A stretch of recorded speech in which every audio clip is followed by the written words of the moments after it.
ਮੈਂ ਚਾਰ ਜਮਾਤਾਂ ਕੀ ਪੜ੍ਹੀਆਂ, ਮੈਂ ਫਤਵੇ ਲਾਵਾਂ ਹਰ ਇੱਕ ਤੇ। ਕਦੀ ਬੇਅਮਲਾਂ ਤੇ, ਕਦੀ ਬੇਅਕਲਾਂ ਤੇ, ਕਦੀ ਸ਼ਾਇਰੀ ਤੇ, ਕਦੀ ਗਾਵਨ ਤੇ, ਕਦੀ ਹੱਸਣ ਤੇ, ਕਦੀ ਰੋਵਨ ਤੇ। ਮੈਂ ਫਤਵੇ ਲਾਵਾਂ ਹਰ ਇੱਕ ਤੇ। ਮੈਂ ਆਪ ਮਸੀਤੀ ਜਾਵਾਂ ਨਾ, ਜੇ ਜਾਵਾਂ ਮਨ ਟਿਕਾਵਾਂ ਨਾ।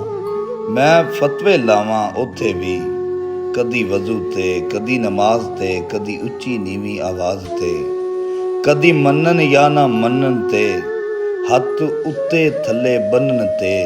ਮੈਂ ਫਤਵੇ ਲਾਵਾਂ ਹਰ ਇੱਕ ਤੇ। ਕਦੀ ਕਾਫਰ ਆਖਾਂ ਮੌਲਵੀਆਂ ਨੂੰ, ਮੈਂ ਫਤਵੇ ਲਾਵਾਂ ਸਾਰਿਆਂ ਤੇ। ਕਦੀ ਟੋਪੀ ਤੇ, ਕਦੀ ਦਾੜੀ ਤੇ, ਗੱਲ ਚੰਗੀ ਜਾਂ ਗੱਲ ਮਾੜੀ ਤੇ। ਕਦੀ ਸ਼ਹੀਦਾਂ ਤੇ, ਕਦੀ ਮਰਿਆਂ ਤੇ, ਕਦੀ ਮਨਾਉਂਦੇ ਚਮਨ ਵਰਿਆਂ ਤੇ। ਕਦੀ ਜੰਗਾਂ ਤੇ, ਕਦੀ ਜਹਾਦ ਉੱਤੇ। ਮੈਂ ਫਤਵੇ ਲਾਵਾਂ ਹਰ ਇੱਕ ਤੇ। ਕਦੀ ਈਦਾਂ ਤੇ, ਸ਼ਬਰਾਤਾਂ ਤੇ, ਕਦੀ ਜਾਗਣ ਵਾਲੀਆਂ ਰਾਤਾਂ ਤੇ। ਕਦੀ ਜ਼ੇਰਾਂ ਤੇ, ਕਦੀ ਜ਼ਬਰਾਂ ਤੇ, ਕਦੀ ਮਜ਼ਾਰਾਂ ਤੇ, ਕਦੀ ਕਬਰਾਂ ਤੇ।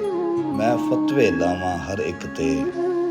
ਮੈਂ ਸੁੰਨੀ ਵਹਾਬੀ ਹਨਫੀ ਹੋਇਆ ਸ਼ਾਫੀ ਮਾਲਕੀ ਤੇ ਹੰਬਲੀ। ਮੈਂ ਸਭ ਕੁਝ ਹੋਇਆ ਪਰ ਮੁਸਲਮਾਨ ਨਾ ਹੋਇਆ।